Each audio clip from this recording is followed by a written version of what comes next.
नमस्कार दोस्तों, स्वागत है आपका हमारे YouTube चैनल जहांगीर एजुकेशन पे। पिछली 2 कक्षाओं में हमने राजस्थान के लोक देवताओं के बारे में पढ़ा था। आज अंतिम क्लास के रूप में हम उन चैप्टर को क्लियर करेंगे, राजस्थान के लोक देवता और संत। तो बिना समय गंवाए हम शुरू करते हैं आज के अपने इस कक्षा को। आज का हमारा जो पहला प्रश्न है कि संत पीपा जी से संबंधित ग्रंथ है, संत पीपा जी से संबंधित ग्रंथ कौन कौन सा है? तो चिंतामणि जोग ये पीपा जी से संबंधित है। पीपा जी की कथा ये भी पीपा जी से संबंधित है। पीपा पर्ची और पीपा की वाणी चारों ही जो है वो संत पीपा से संबंधित है। तो अपना जो सही उत्तर हो जाएगा, एक और है इसमें पांचवा, साखियां और पद, ये भी पीपा जी से ही संबंधित है। तो अपने पांचों ही विकल्प जो सही है वो विकल्प जो अपना डी सही हो जाएगा। अगला अपना प्रश्न है, संत पीपा का मेला भरता है, कब भरता है संत पीपा का मेला? भाद्रपद अमावस्या, चैत्र पूर्णिमा, श्रावण पूर्णिमा या फिर भाद्रपद पूर्णिमा? तो अपना सही उत्तर हो जाएगा कि पीपा जी का मेला जो है वो चैत्र मास की पूर्णिमा को भरता है। अगला अपना प्रश्न है कि टोडा गांवटों के शासक ने अपनी संपदा संतों में बांटकर पीपा जी का जो शिष्य बन गए थे वो कौन से शासक थे? तो रामभद्रसेन, सूरसेन, रामचंद्र देव, नाहर सिंह। तो अपना सही उत्तर जो हो जाएगा वो हो जाएगा सूरसेन। अगला प्रश्न है, पीपा जी के संबंध में सत्य कथन बताना है। पहला है कि पीपा जी झालावाड़ के खींची वंश के राजा थे, बिल्कुल सही है, ये सही है। इनका जन्म 1425 में हुआ था, ये भी सही है। काशी जाकर ये रामानंद जी के शिष्य बने थे, ये बात भी सही है। पीपा जी राज्य त्याग कर रानी सीता के साथ उन्होंने संन्यास धारण किया था, ये बात भी सही है। यानी कि चारों ही विकल्प हमारे सही है। तो चारों ही विकल्प जो है हमारा विकल्प डी जो है वो सही हो जाएगा। अगला हमारा प्रश्न है, राजस्थान के संत जो रामानंद जी की द्वारिका यात्रा के समय प्रभाव में आकर राजपाट त्याग कर गुरु मंडली में शामिल हो गए थे। किसकी? रामानंद जी की द्वारिका यात्रा के समय। तो वो कौन थे? धन्ना जी, कबीरदास जी, पीपा जी या रामचरण जी? तो ये इसमें हमारा सही उत्तर हो जाएगा पीपा जी। अगला प्रश्न है हमारा कि संत पीपा जी का प्रसिद्ध मंदिर जो है वो निम्न में से किस स्थान पर बना हुआ है? तो गागरोन पहला विकल्प है, यहाँ पर बना हुआ है पीपा जी का मंदिर। दूसरा है समदड़ी, यहाँ पर भी बना हुआ है। अनूपगढ़ में नहीं है, आहोर में नहीं है। तो अपना जो सही उत्तर हो जाएगा तो विकल्प 1 और 2, तो हमारा जो विकल्प ए है वो हमारा सही उत्तर हो जाएगा। अगला हमारा प्रश्न है कि जाम्बो जी का मेला जो है वो वर्ष में कितनी बार भरता है? 1, 2, 3 या 4? तो जाम्बो जी का मेला जो है वो वर्ष में 2 बार भरता है। अगला हमारा प्रश्न है कि जाम्बो जी का मेला कब भरता है? वर्ष में 2 बार, हमने पिछले प्रश्न में देखा था। तो कौन कौन से महीने में भरता है? तो चैत्र अमावस्या को नहीं भरता, भाद्रपद अमावस्या को भी नहीं भरता, आश्विन अमावस्या सही है, और एक भरता है फाल्गुन अमावस्या को। तो दो जो विकल्प हमारा 3 और 4 है वो सही है, तो हमारा उत्तर जो बी वो सही हो जाएगा। अगला प्रश्न है कि जाम्बो जी ने 1536 ईस्वी में किस गांव में सांसारिक देह का त्याग कर दिया था? मुकाम, समराथल, लालासर या जांगलू? तो सही उत्तर हो जाएगा हमारा लालासर। अगला प्रश्न है कि जाम्बो जी की समाधि जो है वो कहाँ बनी गई है? तो ये हमें लालासर, समराथल, मुकाम या पीपासर है। तो ये जानकारी है कि जो जाम्बो जी का जो समाधि स्थल है वो मुकाम के नाम से जाना जाता है। तो हमारा सही उत्तर हो जाएगा बी।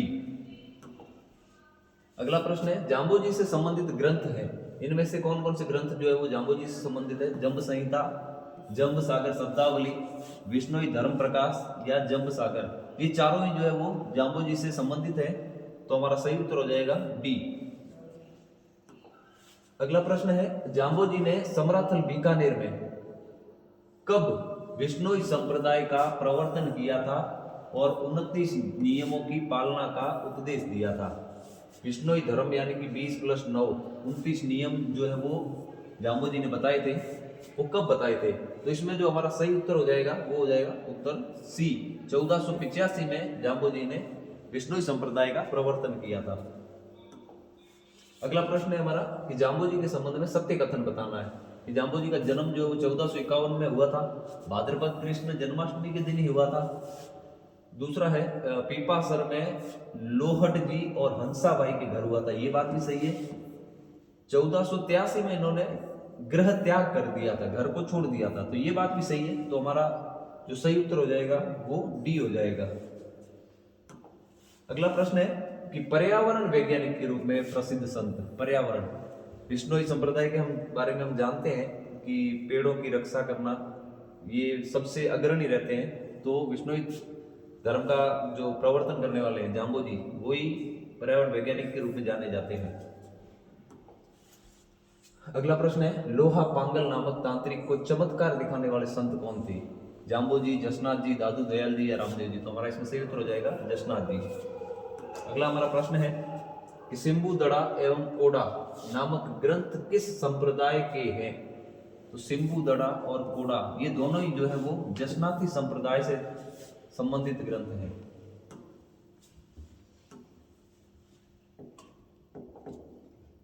अगला हमारा प्रश्न है कि जसनाथी संप्रदाय की प्रधान पीठ जो है कतरियासर बीकानेर में मेले भरते हैं, वो कब भरते हैं? इनमें से किस किस महीने में जो है वो कतरियासर में जसनाथी संप्रदाय के मेले भरते हैं?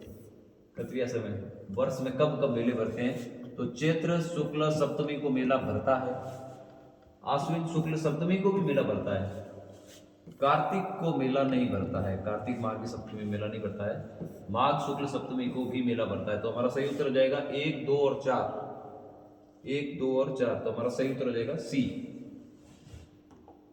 अगला प्रश्न है कि जसनाथ जी ने आश्विन शुक्ल सप्तमी 1506 ईस्वी 24 वर्ष की आयु में किस स्थान पर जीवित समाधि ले ली थी?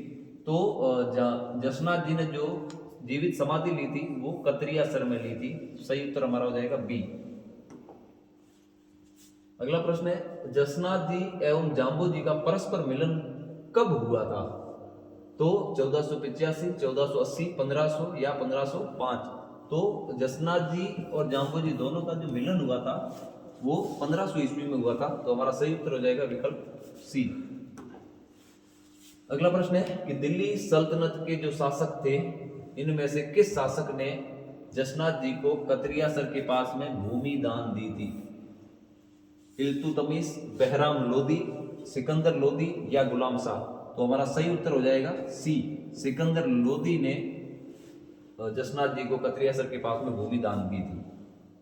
अगला प्रश्न है हमारा कि जसनाथ जी के संबंध में सत्य कथन बताना है। जसनाथी संप्रदाय के संस्थापक जसनाथ जी का जन्म 1482 में हुआ था, बिल्कुल सही है, कतरियासर बीकानेर में हुआ था, ये सही है। हमीर जी जानी एवं रूपा दे के पोष्य पुत्र थे, ये भी सही है। गोरखमालिया स्थान पर 12 वर्षों तक, इस स्थान पर इन्होंने 12 वर्षों तक तपस्या की थी, ये बात भी सही है। तो हमारा जो सही उत्तर हो जाएगा वो डी हो जाएगा। अगला प्रश्न है इनमें से किस संत ने बागोली ग्राम के सिंहशिला पहाड़ पर तपस्या की थी? चरणदास जी, लालदास जी, दादू दयाल जी या रामचरण जी? तो हमारा इसमें सही उत्तर हो जाएगा लालदास जी। अगला प्रश्न है हमारा संत लालदास जी का प्रमुख ग्रंथ क्या है? वाणी, कवितावली, चेतावनियां या पर्ची? तो लालदास जी का जो प्रमुख ग्रंथ है वो है चेतावनियां। संत लालदास जी के संबंध में सत्य कथन बताना है। लालदास जी का जन्म जो है वो 1540 ईस्वी में श्रावण कृष्ण पंचमी को अलवर के धोलीदू गांव में हुआ था, बिल्कुल सही है। चांदमल और समदा, यहां पे थोड़ा गलत लिखा हुआ है,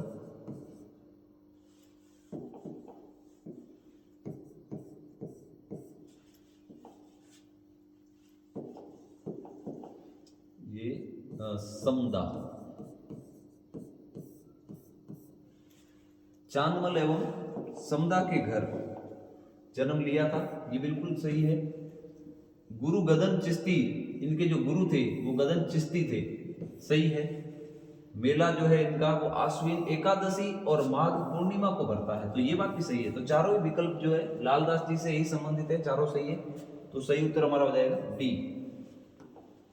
अगला प्रश्न है, संत लाल दास जी की समाधि कहाँ बनी हुई है? इनमें से किस स्थान पर जो है वो लाल दास जी की समाधि बनी हुई है? बाघोली, धौलीधूप, शेरपुर या नगला? तो सही उत्तर हो जाएगा शेरपुर। अगला प्रश्न है हमारा, संत लाल दास जी का जो देहांत है वो 1648 में हुआ था, लेकिन किस स्थान पर हुआ था? बाघोली, शेरपुर, धौलीधूप या नगला? तो सही उत्तर हो जाएगा, इनका देहांत जो है वो नगला नामक स्थान पर हुआ था।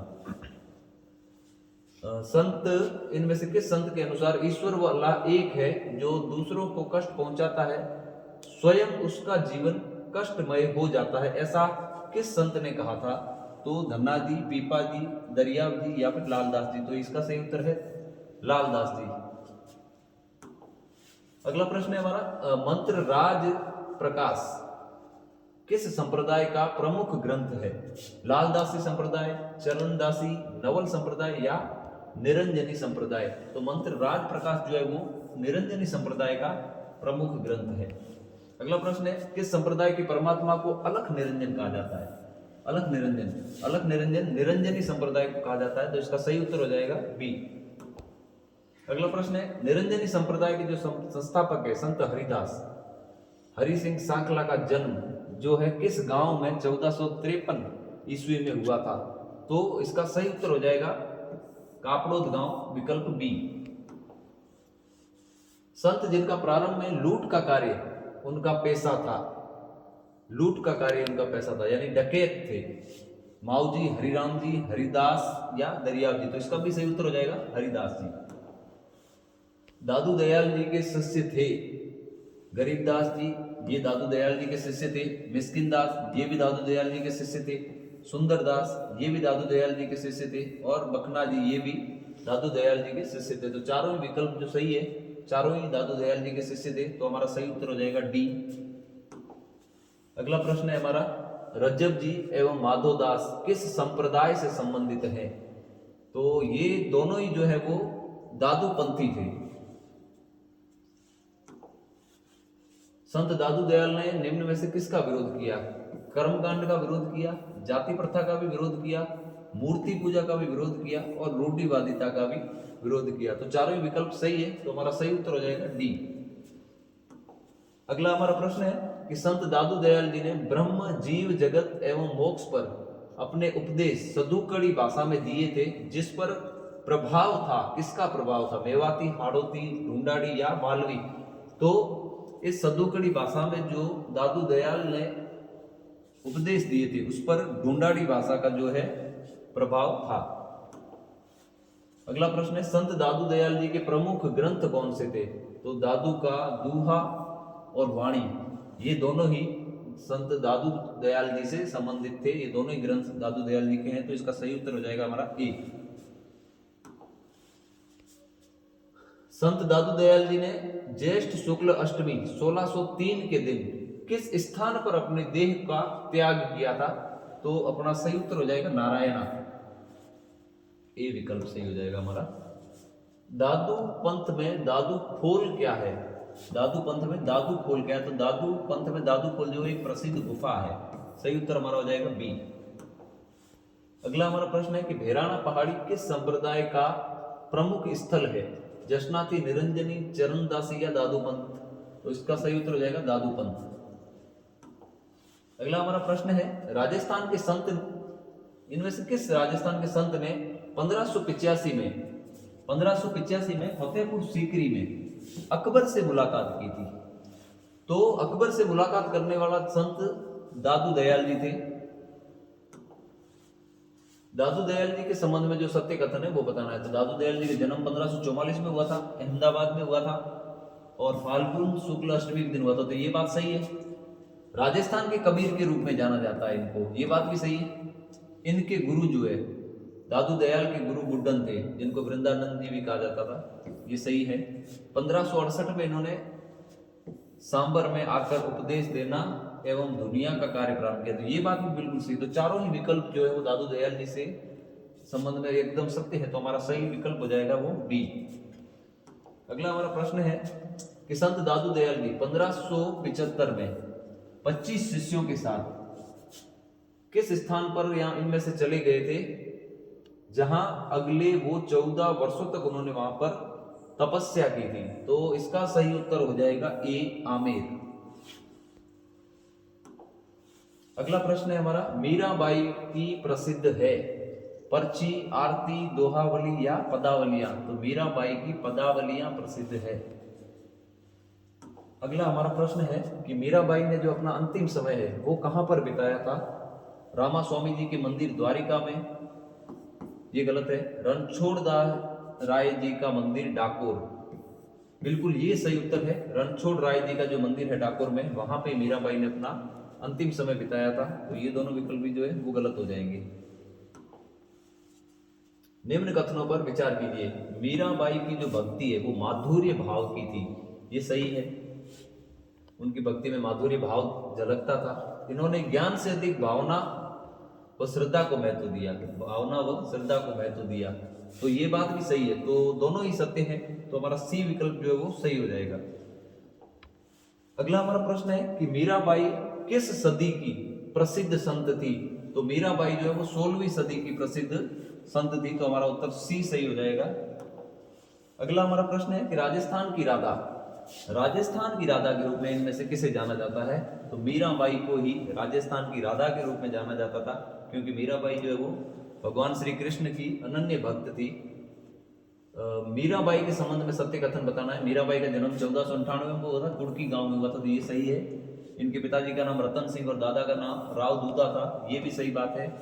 रतन सिंह बाजोली के जागीरदार थे, बिल्कुल जागीरदार थे, ये भी सही है। इनका विवाह जो 1516 में भोजराज के साथ हुआ था, तो ये भी सही है।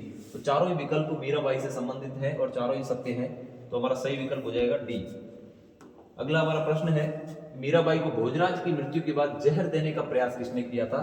तो मीराबाई को जहर देने का प्रयास हम सभी जानते हैं कि विक्रमादित्य ने किया था। तो हमारा सी विकल्प जो है वो सही हो जाएगा। राजस्थान की दूसरी मीरा किसे कहते हैं। पहली मीरा तो, दूसरी मीरा किसे कहते हैं राजस्थान की। तो दूसरी मीरा जो है वो रानाबाई है। हमारा विकल्प जो है बी वो सही हो जाएगा। संत रानाबाई का जन्म और मृत्यु का प्रमुख केंद्र जो है वो कौन सा स्थान है। तो वो हरनावा गांव जो है वो संत रानाबाई से संबंधित है। वहीं पर इनकी जन्म हुआ और वहीं पर मृत्यु हुई थी। रानाबाई के संबंध में सत्य कथन बताना है। तो इनका जन्म 1504 ईस्वी में हुआ था, बिल्कुल सही है। वैशाख शुक्ल तृतीया के दिन हुआ था और हरनावा गांव में हुआ था, तो ये सही है। राम गोपाल एवं गंगाबाई के घर, राम गोपाल और गंगाबाई के घर हुआ था, बिल्कुल सही है। इनके गुरु जो है पालड़ी के संत चतुरदास जी थे, ये भी सही है। हरनावा में भाद्रपद शुक्ल त्रयोदशी के दिन विशाल मेला भरता है, जिस दिन इनकी मृत्यु हुई थी।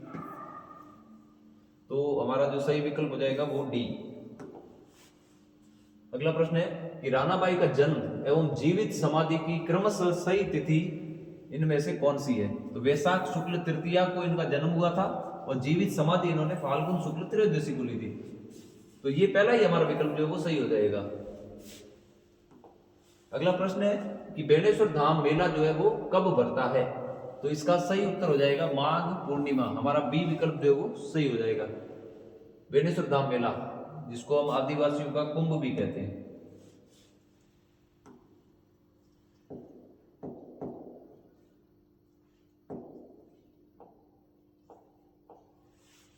अगला प्रश्न है कि संत जिनकी शंख, चक्र, गदा एवं पद्म सहित घोड़े पर सवार चतुर्भुज की मूर्ति है, ऐसे संत कौन से हैं। तो दादू दयाल, मल्लीनाथ, मावजी या चरणदास। तो मावजी जो हमारा बिल्कुल सही उत्तर हो जाएगा। भगवान विष्णु के 10वें अवतार और कल्कि के रूप में जो प्रसिद्ध है वो संत है मावजी। सही उत्तर हमारा हो जाएगा ए। संत मावजी का प्रमुख मंदिर जो है वो कहां पर है।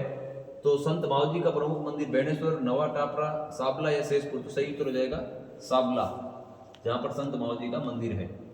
संत मावजी ने लसाड़ा गांव के पटेल भक्त की धनराशि से अहमदाबाद से कागज मंगवाकर किस स्थान में, इनमें से किस स्थान पर 5 बड़ी ग्रंथ लिखे थे, जिन्हें चोपड़ा कहा जाता है। तो उसका सही उत्तर हो जाएगा हमारा बी। धोलागत गांव जो है अहमदाबाद के अंदर, वहां से इन्होंने कागज मंगाए थे, जिनसे उन्होंने 5 बड़े ग्रंथ लिखे थे, जिनको चोपड़ा कहा जाता है। अगला हमारा प्रश्न है, मावजी द्वारा जो लिखित चोपड़े जो हैं उनमें छंद कितने हैं। तो उसमें 72 लाख और 72 लाख 96,000 छंद है। तो हमारा पहला ही विकल्प जो है वो सही हो जाएगा ए। अगला हमारा प्रश्न है कि माओ जी के जो चोपड़ा है, माओ जी के चोपड़ा किस शैली में लिखे गए हैं? सद्दुकड़ी, वाद विवाद, उपदेशात्मक या भाव चित्रात्मक? तो माओ जी ने जो चोपड़े लिखे थे वो वाद विवाद शैली में लिखे थे, तो हमारा बी ऑप्शन जो है वो सही हो जाएगा। अगला प्रश्न है कि संत माओ जी के ग्रंथ चोपड़ा किस पर्व के दिन दर्शन हेतु मंदिरों में रखे जाते हैं? तो ये दीपावली पर्व पर रखे जाते हैं मंदिरों में, ताकि लोग इनके दर्शन कर सकें। संत माओ जी द्वारा स्थापित धार्मिक स्थल इनमें से कौन सा है जो संत माओ जी ने स्थापित किया था? वेण वृंदावन, कुंजीपुर, शेषपुर या सबला? तो वेण वृंदावन जो है माओ जी द्वारा स्थापित एक धार्मिक स्थल है। अगला प्रश्न है कि संत माओ जी द्वारा स्थापित संप्रदाय इनमें से कौन सा है? तो माओ जी ने इनमें से जो संत संप्रदाय निरंजनी, निष्कलंक, माओलिया या कल्की, माओ जी द्वारा जो स्थापित है वो है निष्कलंक संप्रदाय। बी विकल्प हमारा सही हो जाएगा। अगला हमारा प्रश्न है कि सत्य कथन का चयन करना है। तो संत माओ जी जो उनका जन्म 1714 में हुआ था, सावला गांव में हुआ था, ये सही बात है। संत माओ जी बेणेश्वर धाम में तपस्या की थी इन्होंने, ये भी सही है। 1784 ईस्वी में माघ शुक्ल एकादशी के दिन इन्हें ज्ञान की प्राप्ति हुई थी। ज्ञान की प्राप्ति इन्हें कब हुई थी? माघ शुक्ल एकादशी को। ये बात भी बिल्कुल सही है, तो हमारा सही उत्तर हो जाएगा डी। तीनों ही विकल्प सही है। अगला प्रश्न है कि फूल डोल जो मेला है, फूल डोल मेला, ये किस संप्रदाय की प्रमुख विशेषता है? तो ये राम स्नेही, दादूपंथी, निरंजनी या निष्कलंकी? तो ये राम स्नेही जो संप्रदाय है उसकी प्रमुख विशेषता है ये फूल डोल जो मेला है। अगला प्रश्न हमारा, इनको सुमेलित करना है। सूची 1 को सूची 2 से सुमेलित करना है। तो शाहपुरा जो है इनमें से किससे संबंधित है? तो शाहपुरा जो है वो रामचरण जी से संबंधित है। रैन जो है वो दरियाव जी से संबंधित है।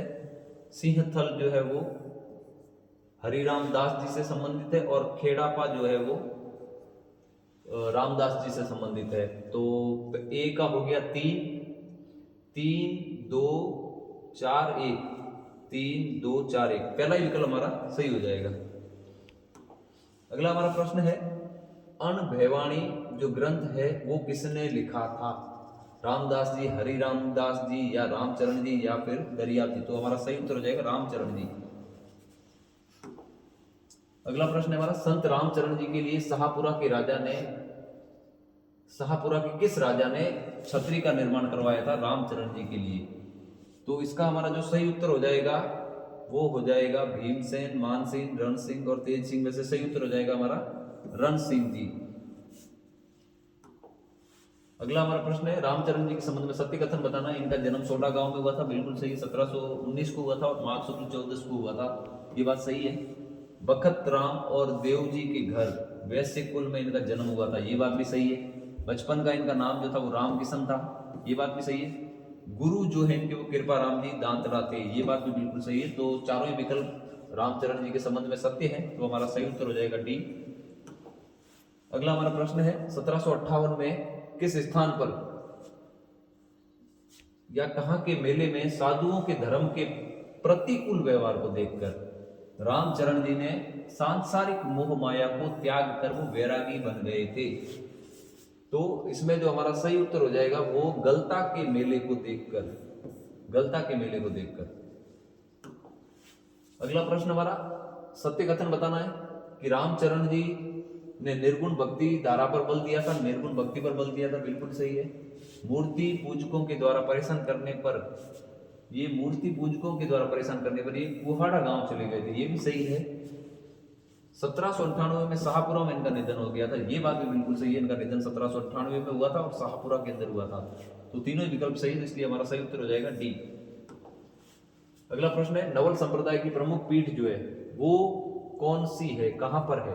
तो नवल संप्रदाय जो है उसकी प्रमुख पीठ जो है वो जोधपुर है। संत नवलदास जी जो है वो जो है वो जोधपुर के किस महाराजा के समकालीन थे? नवलदास जी जोधपुर के महाराजा, कौन से महाराजा के समकालीन थे? तो हमारा सही उत्तर हो जाएगा मानसिंह, डी। अगला प्रश्न, संत नवलदास जी ने अपने ग्रंथ जो है वो किस भाषा में लिखे थे? जोधपुर जो मारवाड़ का भाग है, तो ये मारवाड़ी भाषा जो है वो सही उत्तर हो जाएगी। महर्षि नवल राम के संबंध में सत्य कथन बताना है कि नवल संप्रदाय के संस्थापक नवल राम का जो जन्म है वो 1840 में विक्रमी संवत भाद्रपद कृष्ण अष्टमी को हर्षोलाव गांव नागौर में हुआ था। ये सही बात है। इनके गुरु का नाम कर्ताराम जी था, जो रामानंद संप्रदाय से थे। ये सही है। इन्होंने निर्गुण भक्ति पर बल दिया था। ये भी सही है। इन्होंने सती प्रथा, पर्दा प्रथा, बाल विवाह का विरोध किया था। ये भी सही है। चारों ही विकल्प इनसे सही हैं, तो सही उत्तर हो जाएगा डी। सर्वंगी संप्रदाय का प्रमुख केंद्र, सर्वंगी संप्रदाय का प्रमुख केंद्र सांगलिया धूजी जो है वो कहाँ पर स्थित है? तो ये जो है वो सीकर में स्थित है। हमारा आज का अंतिम प्रश्न है कि सर्वंगी संप्रदाय के संबंध में सत्य कथन बताना है। स्थापना इसकी लक्कड़दास जी महाराज ने की थी 1649 में। ये सही है। अनुयायियों का जो अभिवादन है वो जय साहेब कहकर किया जाता है। ये बात भी सही है। आश्रम में प्रत्येक महीने अमावस्या और पूर्णिमा को सत्संग होता है। ये बात बिल्कुल सही है। हर महीने की अमावस्या और पूर्णिमा को सत्संग होता है। यहाँ बाबा खीवा दास महाविद्यालय संचालित है। बिल्कुल ये भी सही बात है। इस कार्य हेतु राष्ट्रपति KR नारायण ने जो है वो सहयोग किया था। सही उत्तर। तो चारों ही विकल्प जो इससे संबंधित सही हैं, तो हमारा जो सही उत्तर हो जाएगा वो डी। तो दोस्तों आज की हमारी जो ये क्लास है यहीं पर समाप्त होती है। मिलते हैं हम अगले वीडियो में। धन्यवाद।